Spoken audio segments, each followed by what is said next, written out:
अस्सलाम स्टूडेंट्स, आई होप कि आप सब बिल्कुल ठीक होंगे। तो स्टूडेंट्स, बहुत ज़्यादा स्टूडेंट्स को जो है कन्फ्यूजन आ रही थी इन शहीद जुल्फ़िकार अली मेडिकल यूनिवर्सिटी का जो MBBS एंड BDS के लिए आपने जो फॉर्म फिल करना है, जिसके under federal medical and dental college भी है and Sheikh Khalifa bin Zayed medical college भी है। तो स्टूडेंट्स, उस फॉर्म के अंदर बच्चों को बहुत ज़्यादा प्रॉब्लम हो रही है and the basic problem they are facing is in mandatory documents के अंदर।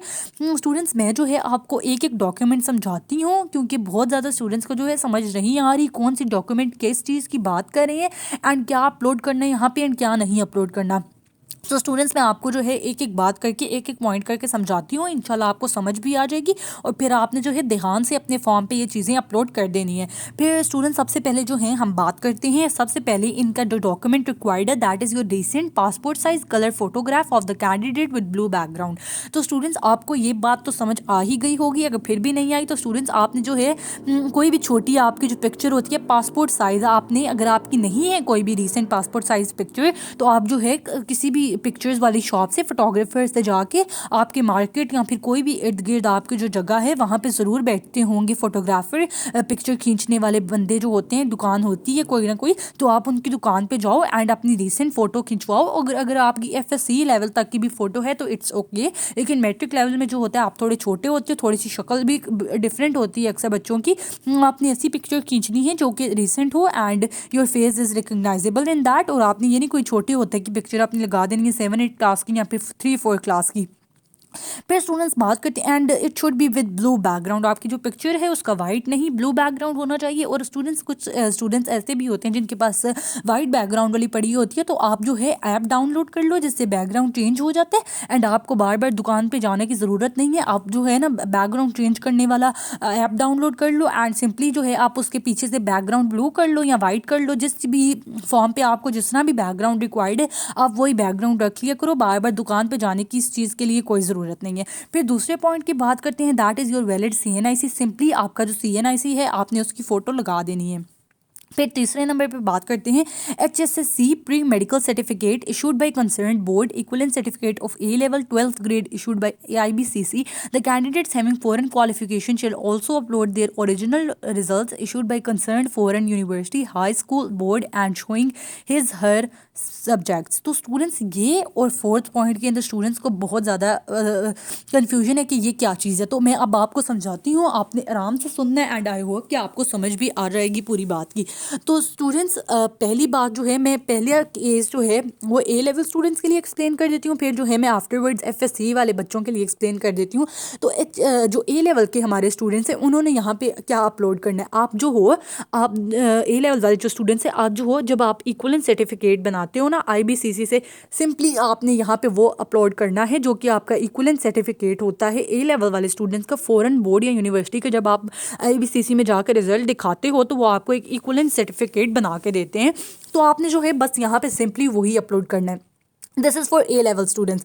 अब स्टूडेंट्स, मैं FSC वाले स्टूडेंट्स को अब एक्सप्लेन करती हूँ उन्होंने यहाँ पे क्या अपलोड करना है।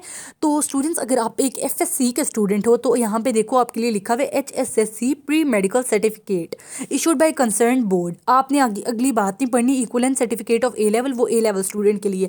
तो स्टूडेंट्स, ये सर्टिफिकेट वो सर्टिफिकेट होता है, इसको आप इन अदर वर्ड्स जो होता है डिग्री भी कहते हो एंड सनत भी कहते हो। उर्दू में आप इसको सनत कहते हो एंड इंग्लिश में जो है आप इसको डिग्री कहते हो। एंड वैसे अगर आप डॉक्यूमेंट की बात करते हो तो you called it as certificate, ठीक है। तो स्टूडेंट्स, ये आपको कब मिलता है, तो आप जब ग्रेजुएट हो जाते हो, यानी कि आप जब आप जब FSC कर लेते हो या फिर आप मैट्रिक कर लेते हो, तो मैट्रिक की भी आपको एक डिग्री मिलती है एंड FSC की भी आपको एक डिग्री मिलती है।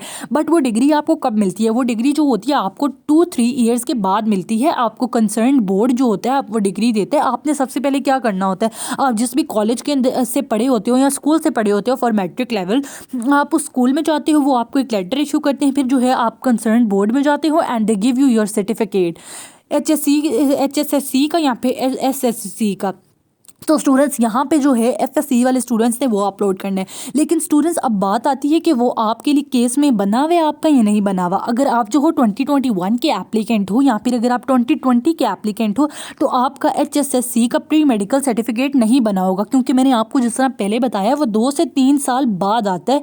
आपके वो डिग्री जो होती है आपकी 2 से 3 साल बाद आती है, चाहे आप मैट्रिक में हो या फिर एफएससी में हो। तो 2020 वाले और 2021 वाले जो स्टूडेंट्स हैं उनकी तो आई एम श्योर कि अभी तक डिग्रीज नहीं आई होंगी।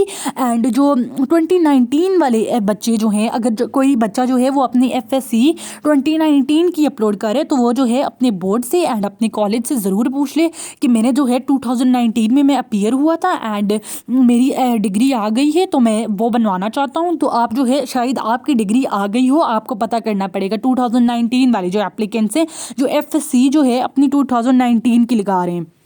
अदरवाइज इन 2020 की जो स्टूडेंट्स एफएससी लगा रहे हैं, 2021 की लगा रहे हैं, उनके केस में जो है उनका सर्टिफिकेट डिग्री नहीं आई, वो 2 से 3 साल बाद आती है स्टूडेंट्स।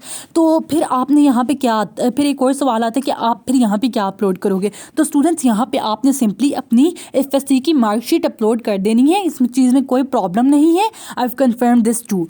तो फोर्थ पे आपने क्या करना है, फोर्थ पे आपने करना है HSSC प्री मेडिकल ट्रांसक्रिप्ट। यहाँ पे भी आप बिल्कुल अपनी फॉर एफएससी स्टूडेंट्स की मैं बात कर रही हूँ, आपने अपनी मार्कशीट अपलोड कर देनी है जो कि आपको अपनी आपके कॉलेज वाले ने दी थी। फिर अगर मैं ए लेवल वालों के स्टूडेंट्स की बात करती हूँ तो ए लेवल वालों के फोर्थ पॉइंट में क्या लिखा हुआ है, A level 12th grade transcript. Students ये वो ट्रांसक्रिप्ट है जो कि आपको बोर्ड नहीं देता, जो आपको फॉरेन बोर्ड देता है, जो आपको CIE देता है, जिसमें आपके ग्रेड्स लिखे हुए होते हैं। आपने यहाँ पे वो ट्रांसक्रिप्ट्स अपनी लगा देनी है जिनमें आपके ग्रेड्स लिखे होते हैं। फिर हम फिफ्थ पॉइंट की बात करते हैं। तो फिफ्थ पॉइंट जो है that is also for a level students. The candidate having foreign qualification A level 12th grade shall submit a letter of equivalence of grades in science electives of biology, chemistry and physics issued separately by IBCC. This is mandatory according to the directions of Pakistan Medical Commission. Only the marks obtained in the HSSC equivalent science subjects of biology, chemistry and physics, mathematics shall be used. तो students आपको ये मैंने बात पहले documents में भी समझाई हुई है। जो आप ए लेवल वाले स्टूडेंट्स हो, आपने IBCC से कह के आपके 3 जो इलेक्टिव सब्जेक्ट्स हैं, आपने साइंस इलेक्टिव्स की अलग से IBCC बनवानी, IBCC से इक्वलेंस बनवानी है बायोलॉजी, केमिस्ट्री और फिजिक्स की। एंड अगर वो नहीं बनाते हैं तो आप IBCC को बताओ कि हमारी रिक्वायरमेंट है and this is the requirement of PMC, Pakistan medical commission ने ये स्टूडेंट को बताया है and this is according to the directions of PMC।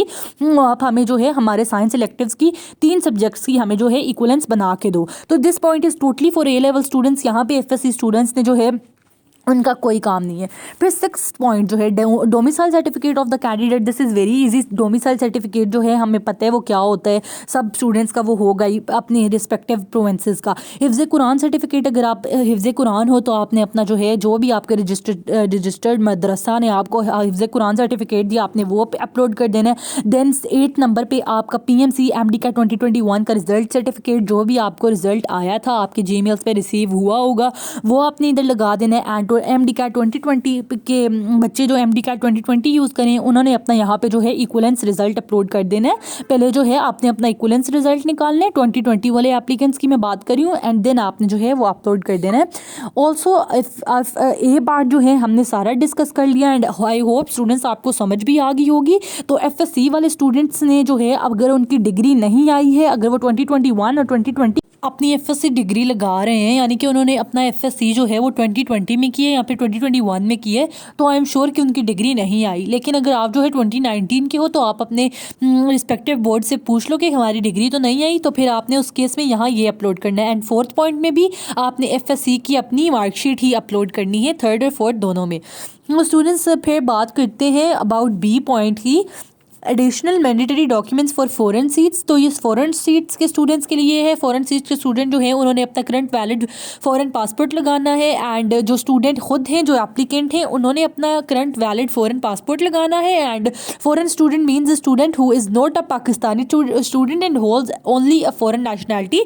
तो स्टूडेंट्स यहाँ पे जो है अगर वो फॉरेन सीट की बात करते हैं तो they are not talking about dual nationality, they are talking about ऐसा स्टूडेंट जो कि जिसकी सिर्फ एक नेशनैलिटी है, दैट इज़ फॉरेन स्टूडेंट्स। जो डिसेबिलिटी वाले स्टूडेंट्स हैं वो अपना डिसेबिलिटी सर्टिफिकेट लगाएंगे जो कि उन्हें federal provincial government hospital disability board ने दिया होगा। अब वहाँ पे एक बोर्ड बैठता है, एक स्पेसिफिकली स्पेसिफाइड प्लेस है जो कि डिसेबिलिटी सर्टिफिकेट बनाते हैं। वहाँ पे डॉक्टर भी होता है जो चेक करता है एंड वो सही तरह चेक करते हैं कि किसी बच्चे को प्रॉब्लम है या फिर वो ऐसे ही डिसेबिलिटी कोटा पे सिर्फ सीट लेना चाह रहे हैं, तो वहाँ से वो आपको सर्टिफिकेट मिल जाएगा।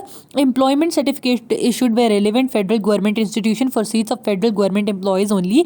तो फेडरल गवर्नमेंट के जो एम्प्लॉयज़ होते हैं तो उनके पास जो है एम्प्लॉयमेंट सर्टिफिकेट होगा issued by relevant federal government institution. अगर नहीं है तो आप फेडरल गवर्नमेंट इंस्टीट्यूशन जाओ एंड आप वहाँ से बनवा लो अपना एम्प्लॉयमेंट सर्टिफिकेट ताकि आप जो है उस कोटा पे अप्लाई कर सको। स्टूडेंट्स, अब आई होप कि आपको ये सब कुछ क्लियर हो गया। अब अगर आपको अब भी किसी चीज़ में प्रॉब्लम है तो आप कमेंट सेक्शन में पूछ लो और मैं आपको फिर तब कमेंट में बता दूंगी। एंड स्टूडेंट्स, अब हम बात करते हैं regarding your residency proof and all. Students, residency proof जो है अब देखो यहाँ पे लिखा हुआ है, the candidates applying on the basis of domicile will have to provide in addition to domicile certificate. Domicile certificate की तो हमने पीछे भी बात की इन योर मैंडेटरी डॉक्यूमेंट्स, तो उन्होंने लिखा हुआ है in addition to domicile certificate, यानी योर डोमिसाइल सर्टिफिकेट तो है ही है, उसके अलावा आपको proof of residence, property, education और आपने evidence of stay in region of domicile, कोई भी ऐसा सबूत देना है जहाँ पे आप डोमिसाइल के रीजन में रहते हो ताकि उन्हें पता चले। तो स्टूडेंट्स, यहाँ पे अगर आप अपनी रेजिडेंसी का प्रूफ देना चाहते हो तो आप यहाँ पे अपने घर का कोई भी यूटिलिटी बिल यानी कि कोई भी रिसेंटली पेड, आप कोशिश करो कि आप पिछले महीने का या उससे पिछले महीने का कोई भी, यानी कि आप जो हो अक्टूबर के महीने का लगा दो या सितंबर के महीने का लगा दो, पेड हुआ हुआ बिल आपने अपने घर की उसकी पिक्चर लेके आपने वो अटैच कर दे देंगे हैं। अपने कोई भी गैस का बिल हो गया या फिर बिजली का आप लगा दो। और अगर आपकी कोई प्रॉपर्टी है तो अगर आप उसका थोड़ा सा शो कर सकते हो या फिर कोई अलॉटमेंट लेटर है आपके घर का तो आप वो लगा दो। लेकिन अगर आप इसमें सबसे ईजी देखो प्रूफ ऑफ रेजिडेंसी, तो आप जो है अपने घर का कोई भी पेड बिल इसमें लगा दो और इसमें कोई इशू की बात नहीं है, आप अपने बस घर का बिल लगा दो एंड फिर जो है आपने बस यही सब कुछ करना है। एंड आई होप कि अब आपको हर चीज़ की समझ आ गई है एंड अब जो है आप अच्छा अच्छा फॉर्म फिल कर लो and without making any mistake and fill your forms very carefully, और कोई मिस्टेक आप ना करें। एंड आई होप कि this video was helpful for you. If this video was helpful for you तो don't forget to like it. And अगर अभी कोई भी क्वेश्चन अभी भी जहन में है तो आप कमेंट करके पूछ लो। एंड मेरे जहन में जितने भी क्वेश्चन थे स्टूडेंट्स ने पूछे मैंने अपने आंसर दे दिए, लेकिन अगर आपके जहन में अभी भी कोई किसी स्टूडेंट की कन्फ्यूजन होती है तो आप पूछ सकते हो कमेंट सेक्शन में। I try to reply you and thank you so much. Allah आप सबको कामयाब कर।